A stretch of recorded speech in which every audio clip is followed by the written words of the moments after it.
Hiya, welcome to the second episode of the Saxon series, a series of podcasts dedicated to untangling the knot that is the Low Saxon language. In this episode, Chris and me, Martin, will be discussing a bit of the language's history, from its first delicate baby steps as Old Saxon, through its high tide as the biggest trade lingua franca in northwestern Europe for some 300 years, and its gradual descent into blissful oblivion. If this is the sort of thing you fancy, do leave us a comment on YouTube, and share it with those who you feel would love to hear this. Let's go!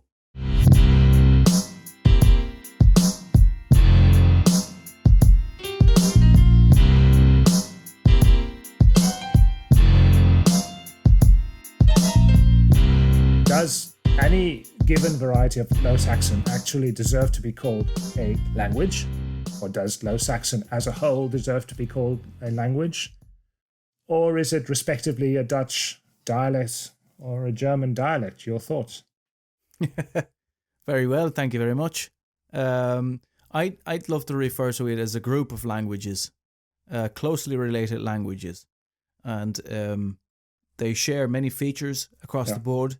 But you can never say that one feature, this or that goes for all of the varieties.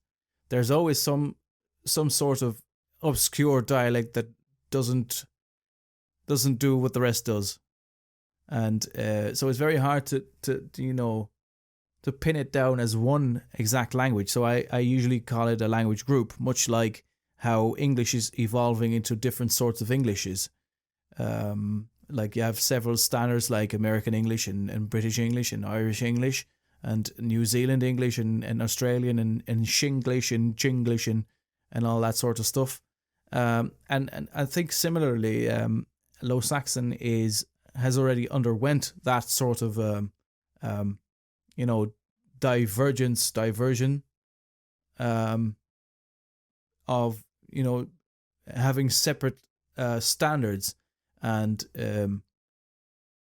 usually the Low Saxon language group is separated into related dialects, like in northern Low Saxon, Westphalian, Westphalian, Eastphalian, and there's another group there. Help me out here. Well, East Low German or Brandenburgish maybe, or Mecklenburgish. Right. That's the one I was talking about. Yeah, that's what I mean. So most varieties of Low Saxon can be roughly, subdivided into those broad categories, and within those categories you always have the dialects, but the dialects that extend beyond the border, I always call Low Saxon in Germany the Low Saxon proper. To me, I think that is the most traditional form of Low Saxon you can find.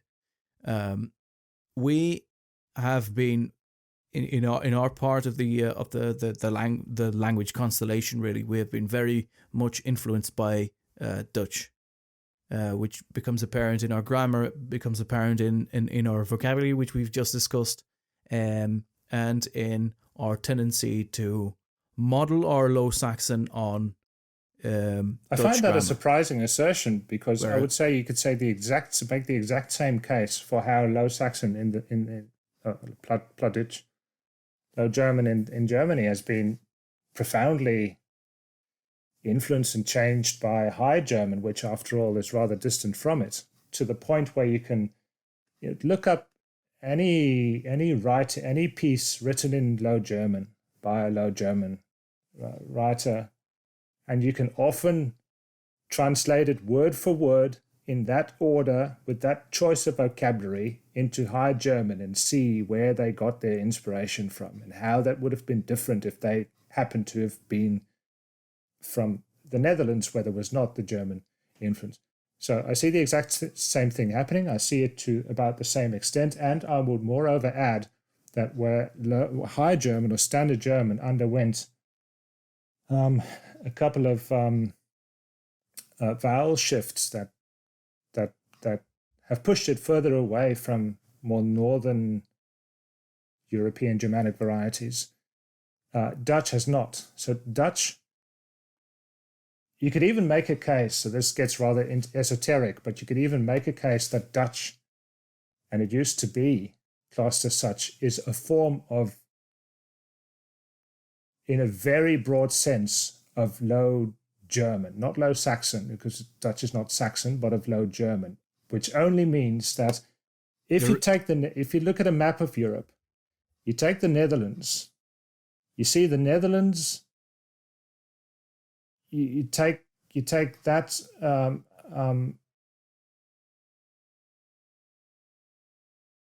you just go due east from there and take in that part of Germany. So that's pretty much northern Germany, right? Mm-hmm. All of those varieties, Dutch, Frisian, Low Saxon from the Netherlands, Low Saxon from Germany, up to the Polish border now, share key features such as I is ik, Mm-hmm. which is the original Germanic word on the continent. In high or standard German now, many centuries ago, that morphed into ich. The original form was ik, Mm-hmm. by which I only mean to say that while Low Saxon in the Netherlands and Low Saxon in Germany are subjected to, in my book, the same amount of pressure from their respective standard languages, in Germany you get the additional fact that it's being influenced by a language, namely Standard German, that has undergone changes that further differentiate it from Low German in a broad sense. Whereas Dutch, right, I see yes, where you're getting and like we know some people from Germany, from a Facebook group, that argue just this: that Dutch is actually kind of a sister language to Saxon in a way that High German now is not, because it's just a bit further removed. Anyway, that's my two cents. Usually when you dig into the Westphalian branch of Low Saxon, you'll find that Westphalian is often regarded as the most conservative variety. And in my book, usually it sounds different from the varieties found along the North Sea coast and the Eastern Sea. And sure, but Westphalian is an international group that takes in the Netherlands as well. That's right. So by that token, you could say that, well, particularly Twents, which is like a more conservative variety of Saxon compared to many other varieties, you could also make that out to be a rather pure or conservative, if you will, form of Saxon. That's right. But at the same time, we've been subject to, Dutchification for a long time.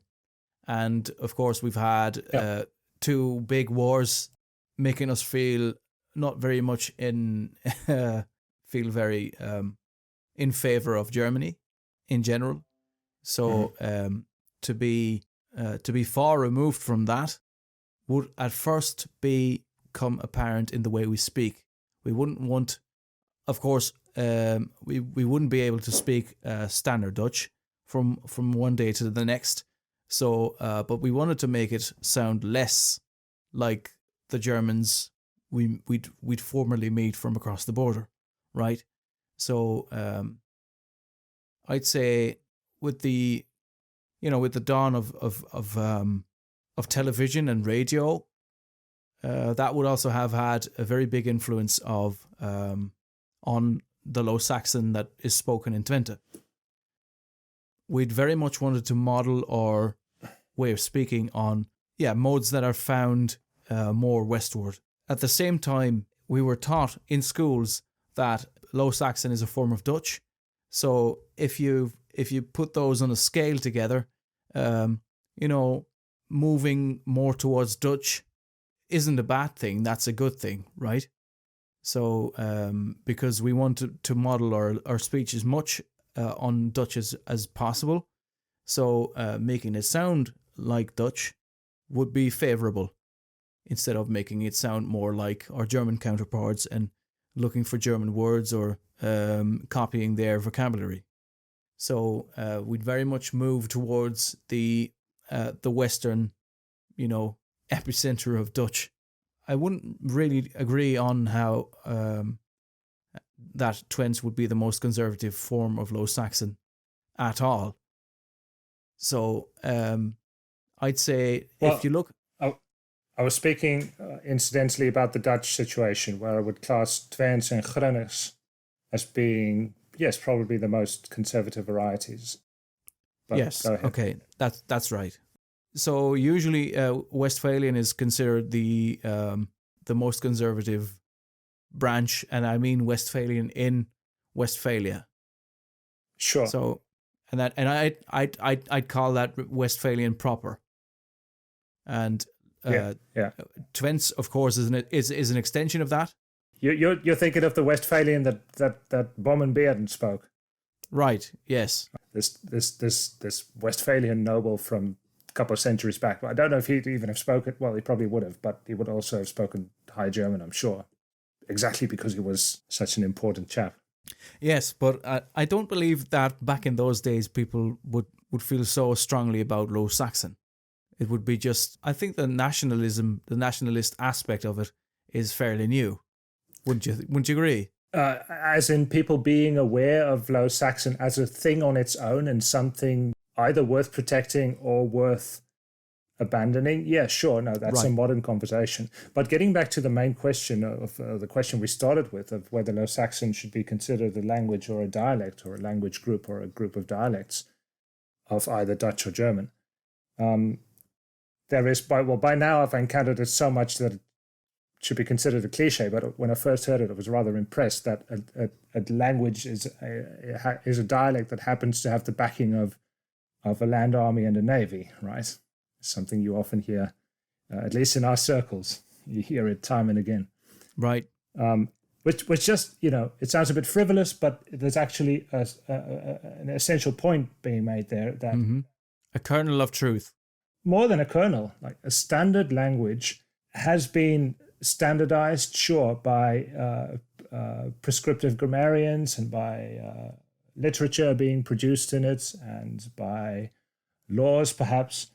But it starts with being a language variety that happens to have the most prestige in a given area or country. And why does it have the most prestige? Well, because it happens to be the area that is economically the best off, that has the most political clout.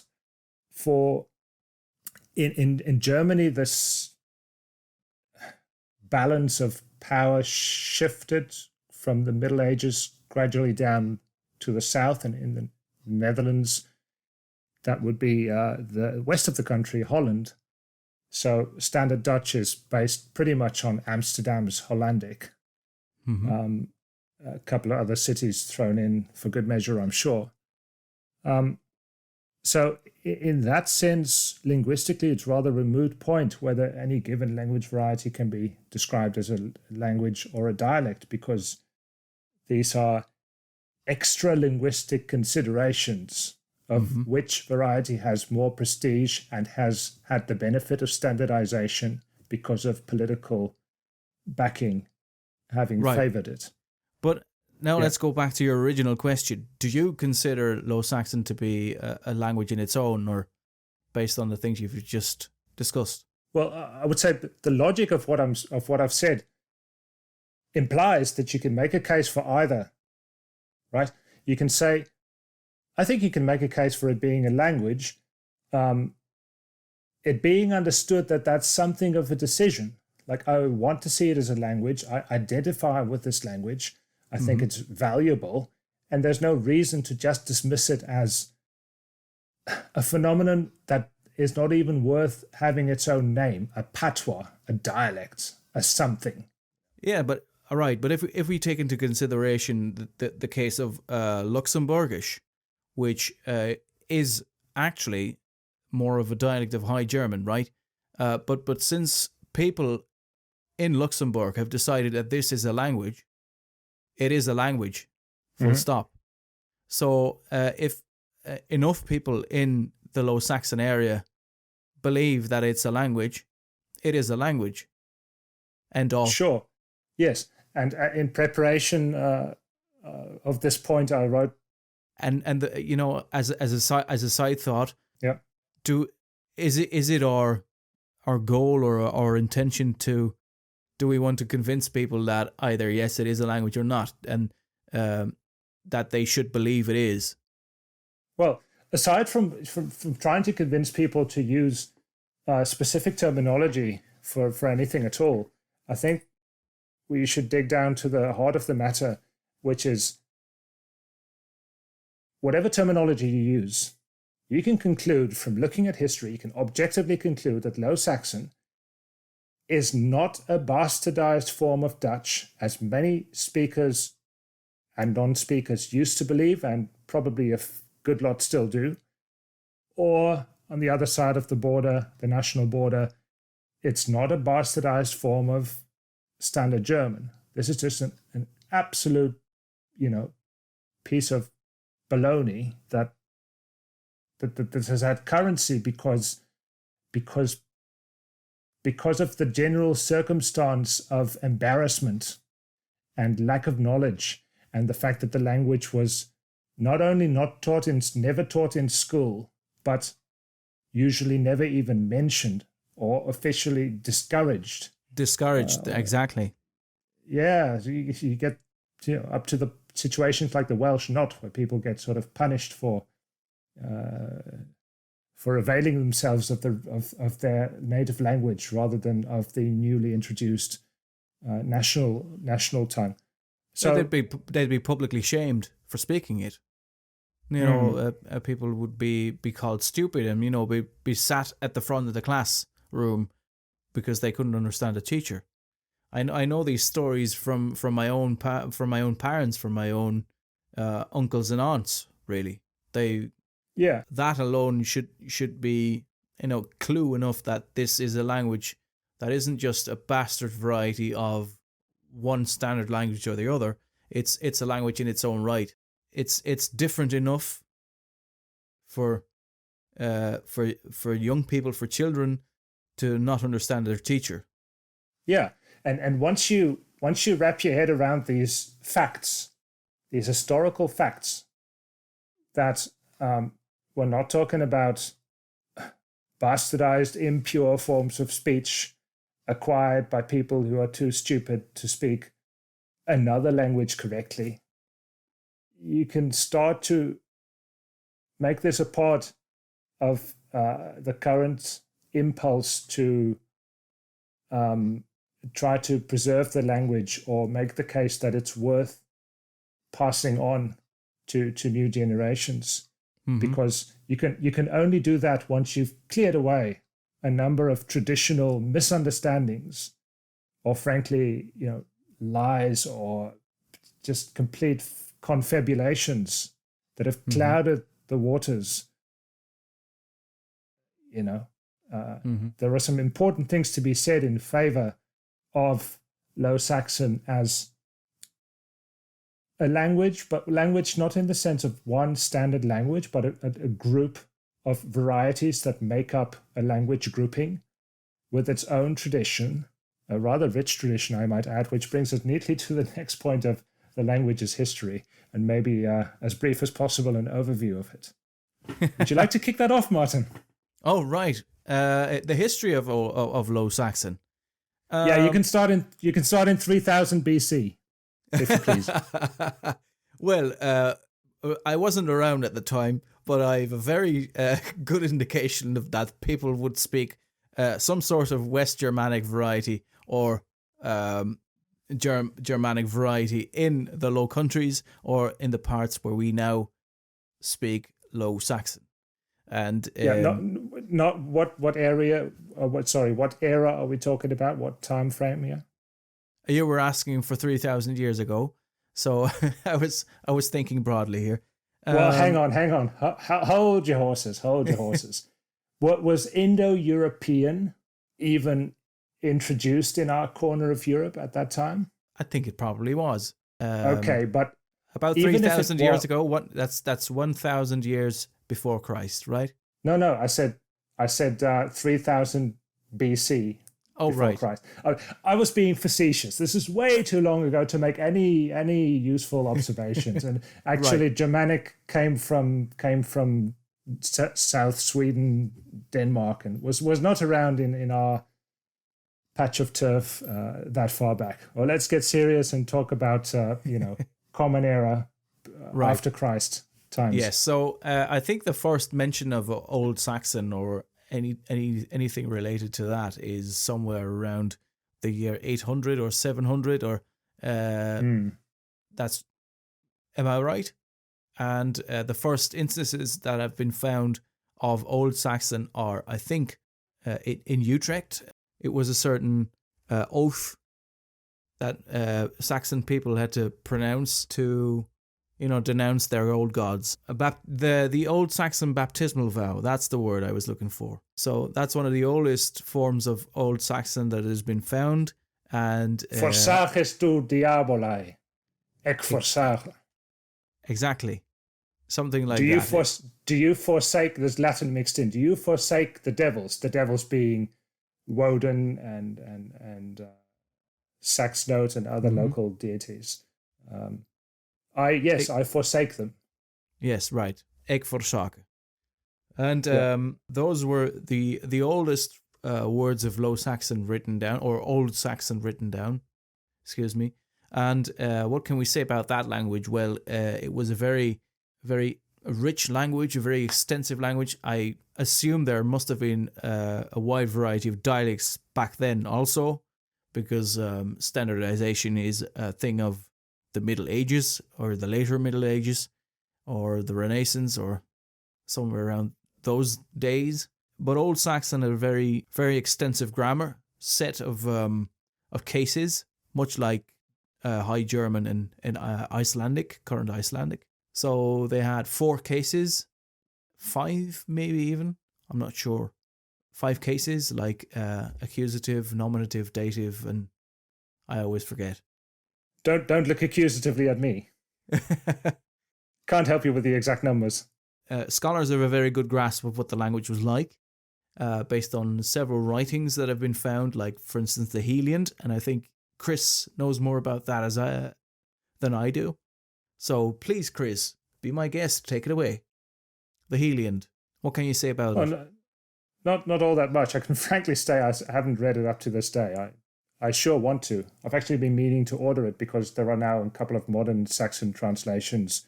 One, I believe, in Twente by, wasn't it done actually by Anna van der Meijden? Who recently passed away, that's correct. Not because of the publication. But, not after finishing this giant project. So the Heliand in modern Saxon and Dutch, for that matter, Heyland means savior. Mm-hmm. So it's actually a retelling of the gospel of Jesus. The Christian gospel in a form which is referred to as inculturation, or, as I've looked up, contextual theology, which means, interestingly enough, that the Bible, the story of the gospel, was written down as a long poem in Old Saxon in the 9th century for the benefit of the Christianization of the Germanic peoples, of the Saxons, right? But it was retold in a form that made it more recognizable to them. So Christ became a kind of warrior god, on a steed with a spear and whatnot. It was a Germanicized retelling of the gospel. It was also a very long poem, which has been preserved in a couple of manuscripts and fragments. So it's a rather precious resource. Again, as we said earlier, for people interested in the history of English, which starts with the Anglo-Saxon period, this would be a very interesting resource indeed, because it gives them a way of comparing continental Saxon of a time, although after, but still rather close to the time when the continental Saxons and Angles and Jutes and Frisians and assorted comrades made their crossing into Britain. Now, this Old Saxon period comes to an end gradually in the eyes of linguists when it fades into Middle Low Saxon, which is just so happens to be normally called Middle Low German. Yeah, for some unclear reason. Would you know why? Because I have no clue whatsoever. But people, for some reason, ditch the Saxon bit and slam in the German bit for, I don't know why. I imagine it's possibly to do with the given that. So we're talking about the Middle Ages here, about roughly 1200 to about 1600. Just an early modern, beginning of the early modern period. Virtually all of the literature is from what is currently Germany, not so much the Netherlands. There are lots of administrative writings in either Low Saxon or kind of mixture between Low Saxon and Dutch. But the bulk of the more conspicuous and literarily interesting documents were produced in what is now northern Germany. So I would guess that this period of the language, roughly the high Middle Ages to the early modern period, has for a long time been mostly studied by German scholars because the territory involved is Germany and not so much the Netherlands, which just has a greater scarcity of documents and literature of interest. So they, from their perspective, would have called this phase of the language Middle Low German to distinguish it from Middle German and High German. Mm-hmm. That's where I think that comes from. Now, this is the same period where you had an economic phenomenon, a trade group, you could say, called the Hanseatic League. That's right. Hansa. And people must understand that this was the high tide of a Low Saxon language and literature. Those were the days. Those are the days. Those were the days. Well, do I remember them? Yeah, you're over 40 now, so... yes, the Hanseatic League. It started off slowly, I think, somewhere in the north of Germany, with the town of Lübeck. Lübeck, yeah. It just eluded me. Lübeck, for some reason, managed to get hold of the rights to the fishing rights for the Eastern Sea, and they teamed up with Hamburg, I believe, who held the fishing rights for the North Sea. They formed a bond, a very strong trade bond that helped them consolidate power in the entire northern German region. And of course, there's Denmark, with a stretch of land into Jutland and all that. So they had a very tight grasp of the waters there, and they had a very, very nice system of taxing and making sure the money rolled their way, and many other cities, because cities were the most, they had the most power. You're trying to say something, I believe, or not? Is my face that expressive? No, I actually didn't want to interrupt you, but when you said Jutland, I wondered for the first time in my life whether actually this Jutland juts out from northern Germany into the sea, right? Whether it's called Jutland because it juts out, but obviously not. But I like to entertain the thought anyway. But, yeah, and happy to help there. So in a very short period of time, they had this union of cities, of Hanseatic cities that used to work together, more like a networking group in the old-fashioned sense, in that they would help each other and have favorable rates for each other. They grew stronger and stronger, but language-wise, they also became very prestigious, because we're talking languages here. and they became very prestigious because they held all the money, and if you wanted to share, you needed to beg for it in Low Saxon or in Middle Low German. So they had a very big influence on all the surrounding varieties of languages that were present in those days. So everybody started to sound a bit more Low Saxon in those days. So that includes some parts of the Netherlands, and it also includes parts of Scandinavia. Some Hanseatic cities also sprung up in the Netherlands, but they were never as big as Lübeck or Hamburg, but they were considerable.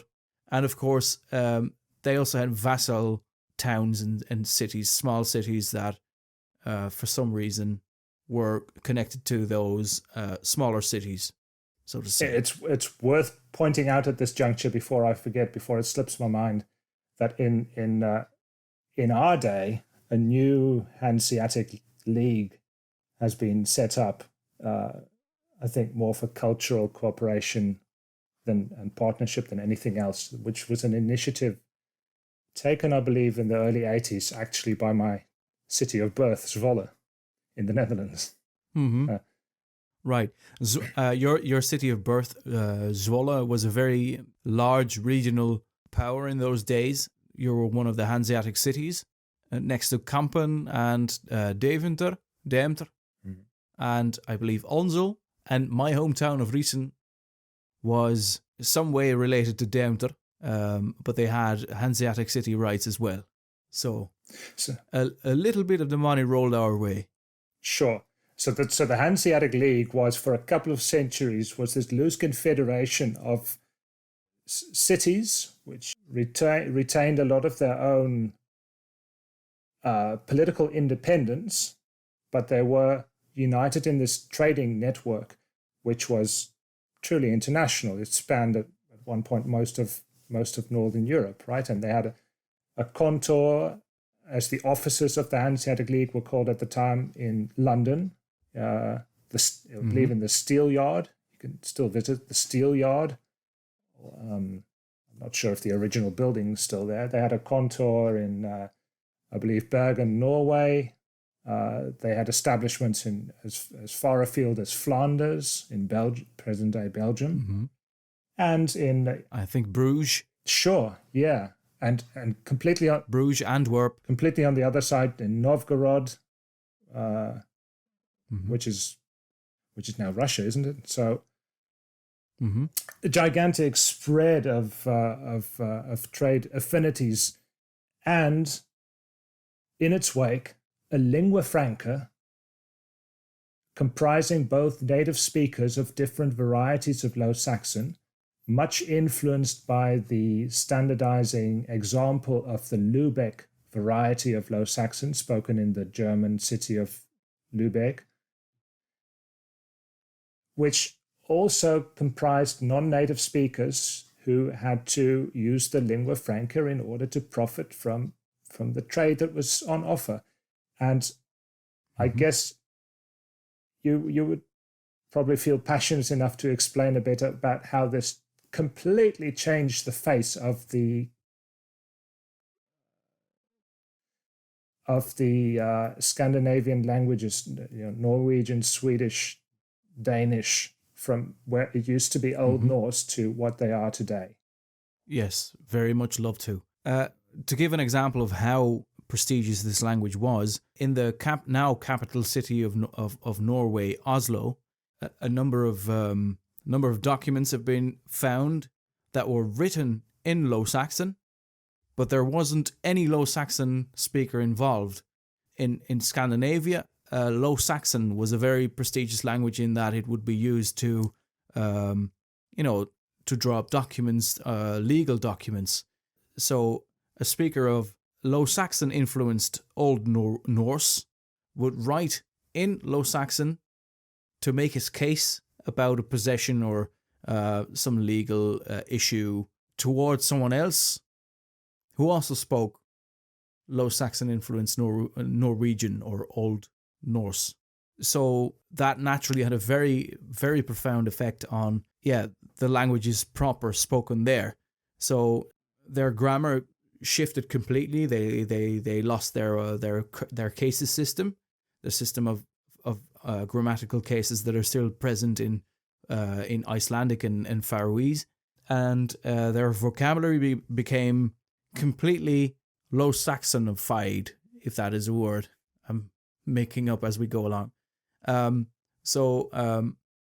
To us, Low Saxon speakers, if ever we hear Scandinavian being spoken, Scandinavian meaning Norwegian, Danish, and Swedish, for some reason, it sounds very familiar to us because somewhere between 30 and as much as 60% of their vocabulary nowadays still has their roots in Low Saxon. Sure. And it's on a very broad level. So it's in local politics, it's in clothing, in trade, in cooking, in kitchen utensils, and on a very basic level even. There are many words that actually stem from Middle Low Saxon. There you go. So there's a whole other area where scholars of these aforementioned Scandinavian languages now have a reason to interest themselves very much indeed in the phenomenon that is Saxon and its history, and how it just absolutely the force of nature fundamentally washed over the Scandinavian languages and changed them from what used to be Old Norse. It probably even is the reason that speakers from Norwegian, Swedish, and Danish can now no longer understand speakers from Iceland and the Faroese Islands. Whereas conversely, if we speakers of Saxon and Dutch and German and so on make an effort, certainly written Danish and Swedish and Norwegian can up to a point be kind of deciphered because of this huge overlap in vocabulary and frankly grammatical things in common as well.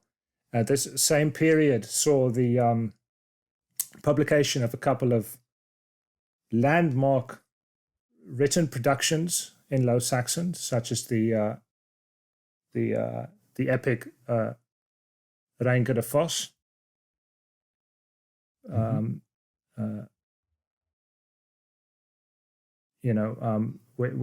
which exists in several languages. Van den Vos Renade is the, I believe, West Flemish,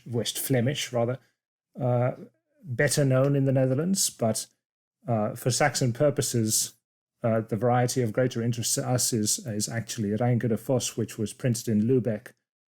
Again, Lübeck, a city of pivotal importance in the history of Low Saxon in its medieval period. At the very end of the Middle Ages in 1498, also you saw a couple of Bible translations being produced at the same time that Luther produced his High German or Middle to High German Bible. Bible translations in Saxon, the Lübecker Bibel or Bugenhagen Bibel of 1533, and the later Lübecker Bibel, I understand they're two different ones, of 1494. So that was actually an earlier Bible than Luther's Bible, which was produced in 1534. In other words, because I'm sure this sounds confusing, 30 to 40 years before Luther, Martin Luther, the German theologian, produced a translation of the Bible into, I'm not sure off the top of my head whether it was Middle German or High German or a mishmash, but in a variety of German that went on, just like the King James Version did for English, went on to influence to a great extent, and just like the Statenvertaling did for the Dutch language, to influence to a great extent the formation of the standard language of Standard German. 30 to 40 years before Martin Luther achieved this, there was already a Bible translation that had been created in Low Saxon and published way up north in Lübeck. So great things were being achieved, which makes it all the more tragic and perhaps surprising that there should be thereafter such a great decline in the prestige and in the literary production and in the visibility at all of Low Saxon across the board in both present-day Germany and the Netherlands. Right? It declines in status, it declines rather precipitously, and this has a lot to do with, in Germany, we've addressed it earlier, well, I think, if I might break in for a bit, I think it's the Hanseatic success was its downfall as well, because they got so successful that their influence stretched so far that, imagine that a trade union, a company hiring a fleet to fend off navies of other countries.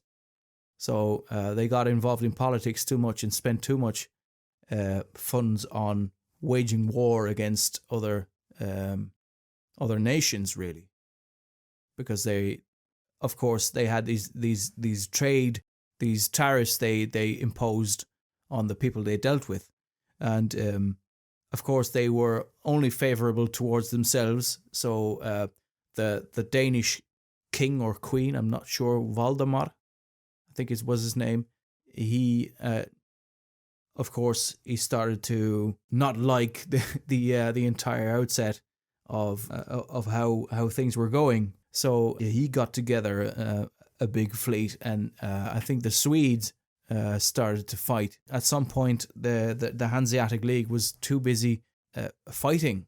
At the same time, I believe the West, the Dutch on the West Coast, the Hollanders, right? They improved their sailing technology, and they offered many different cities an alternative to the tariffs imposed by the Hanseatic League. So that was much more favourable. That introduced the downfall of the Hanseatic League, which, by the way, the last Hanseatic meeting was in 1822, I believe. In Lubeck. So it all ended where it began. And they wrote their municipal records in Low Saxon for an amazing time when the language had long been forgotten on an administrative level by just about everyone else. They kept at it for quite a long time because of the 400 years. Yeah, because of their self-awareness of how important they had been.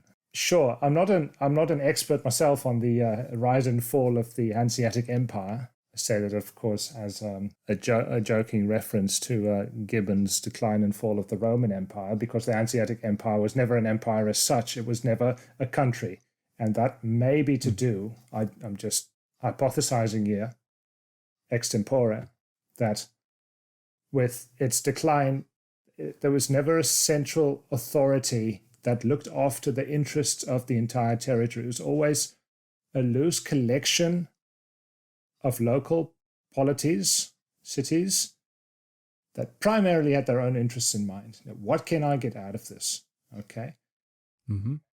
And so I guess that would have made it easier for this network to begin fragmenting and disintegrating and falling apart once the economic balance of power started to shift south in Germany and west in the Netherlands to Holland and to cities like Amsterdam.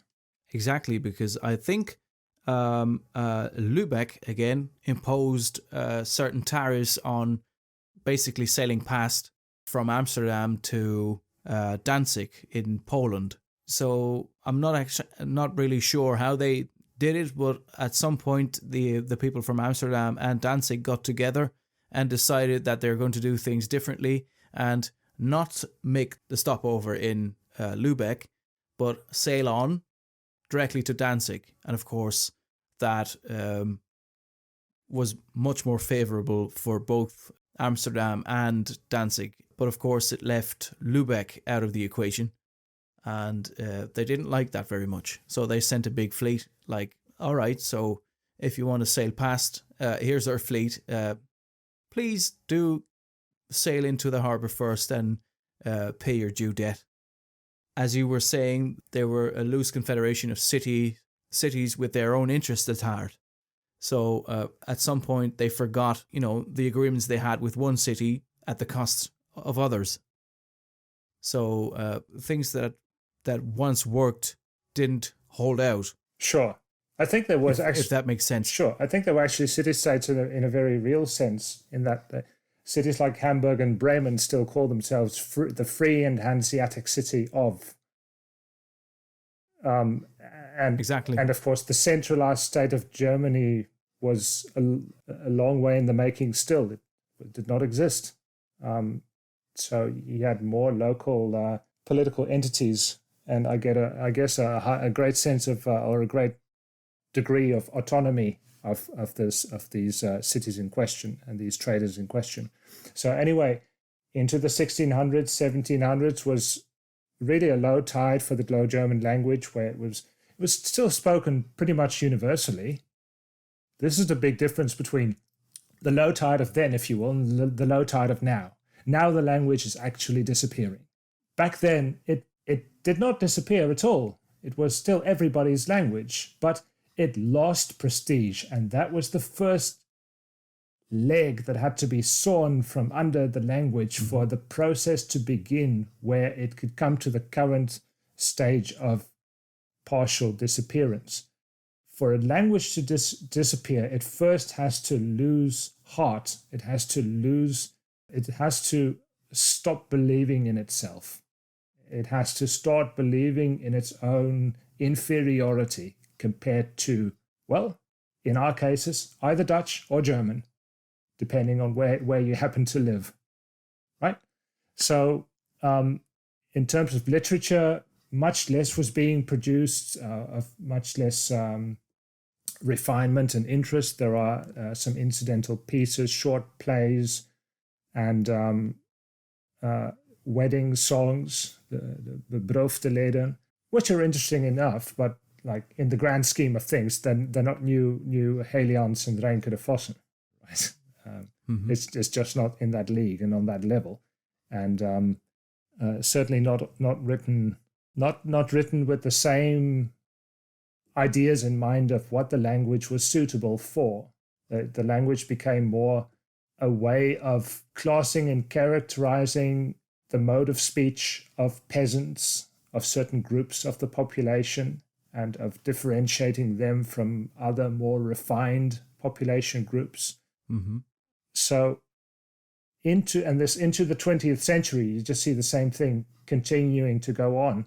If the language, it's still being spoken, like that aside, but if the language is used in writing, it is typically being used to characterize and define the peasantry, the less educated people or the uneducated people, itinerants, laborers, migrants, Westphalian migrants to the Netherlands, and the treatment of them in the literature can get quite rude, actually.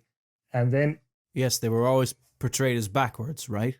Yeah, definitely. There are a whole series of plays where the buffoon, who only talks about, quaffing down alcohol and eating in large quantities and using swear words and just being very rough and unhewn and uncivilized, frankly unpleasant people. They're either Westphalians from Germany or they're people from these border regions of the Netherlands like Twente, who at the time were pretty much, they spoke the same language, had the same culture as the Germans from right across the border. Still do to an extent. Now, you have a bit of a change at the very end of the 18th century and really the 19th century in terms of Low Saxon is the time of the Romantic Revival. What is the Romantic Revival? It doesn't involve the common populace, the ordinary people who work the land, till the soil. They just speak Low Saxon like they always have. They speak no other language at all. They don't speak Dutch. They don't speak Standard German. They speak the variety of Saxon that has been spoken for countless centuries and has been evolving and changing, of course, but always Low Saxon. For them, always the local variety. Always a local variety, sure. No, what changes is for onlookers, educated people, school teachers, clergymen who come into contact with these people and notice that their culture and their language is rather separate from the standardized, by now, like the countries have acquired very well-defined standard languages where before things were not so clear, but now you could really see the difference between, let me restrict myself for the moment to the Netherlands. There's standard Dutch, and then there's local varieties of speech that are at times so different that they are pretty much mutually unintelligible. Now, if you had a Twente speaker who spoke nothing but Twents in 1790, and they were suddenly confronted with someone who spoke only standard Dutch, well, they would have had a pretty hard time making sense of they would have needed that, what we referred to earlier, the will to understand each other. Otherwise, they would have got nowhere at all. I can even tell you that in the previous generation of speakers, people still have stories about, for instance, my own uncle. After his first day at school, he hid under the bed at the second day because and the whole neighborhood was looking for him. Wim, where are you? Where are you hiding out? And when he heard the school bell, he came out from under the bed and he said, I couldn't understand a word the teacher was saying. So he got very frightened and he didn't dare to go to school. So that level of there being a difference between the varieties, or the difference between Dutch and Low Saxon, was still very much a given fact. What decade was this? I think it was in the 1950s. Okay. 1940s, 1950s, I think. Mm-hmm. So these cultural commentators, like the upper classes really of the local society, people who could, who'd been to university, who could write, who wrote in what was then a popular form of publication called the Almanac, which contained, I guess it was in the early days of newspapers. It was a form of distributing news, but not on a daily basis, more on a number of times a year. And these almanacs would contain stories that they wrote, or anecdotes that they wrote in the given local variety of Low Saxon, because they were often from the region themselves. So they would speak and write standard Dutch as a matter of course, as part of their education, but they also spoke the language of the people, the populace, the local population. And they were pretty much the first people in our modern time to take an interest in the way that the common people spoke and expressed themselves, and how this was interwoven with their culture. And so they compiled word lists and glossaries and started collecting information both about the language and about local customs and local celebrations, harvesting celebrations and all of that. This was Europe-wide, because you find a similar sentiment across Ireland and the UK as well. Mm-hmm. And then you get to the point where people make the grand tours of Europe just to see the natural, or I mean the civilized wonders of the old world, where people would go on a grand tour of Europe. I think I'm linking up things here that shouldn't be linked up, but well, the grand tour was certainly part of the same romantic expression. Exactly. Harkening back to, in this case, Greek and Roman antiquity. Mm-hmm. People from Northern Europe went to Italy to see, the wellsprings of European culture. And the same romantic drive got people to investigate the languages that the ordinary people who hadn't been contaminated by ideas distributed in schools and universities, the old languages and the Märchen, like the fairy tales that the Grimms and others collected, these old traditional information that had been passed on generationally. Just how old was it? Like these people, they knew a secret that had to be found out and recorded. They were the keepers of the secret. Would you say it's like they were looking at speakers of Low Saxon as noble savages? Yeah, in a way. Yeah, sure. I mean, not to tar everyone with the same broad brush and to say that, any clergyman who compiled Low Saxon word lists looked at his informants as brutes. Maybe some did and some didn't, but as a concept, it's kind of useful to think of it that way. And that concludes our second episode of the Saxon series, as we gently slip into the dawn of the 20th century. And what a century that was. In the meantime, do leave us a comment, stick up them thumbs, and hit that little red bell for a notification once we upload a new episode of the Saxon series. Oh, and don't forget to share. See you in the next episode of the Saxon series. Goed gaan.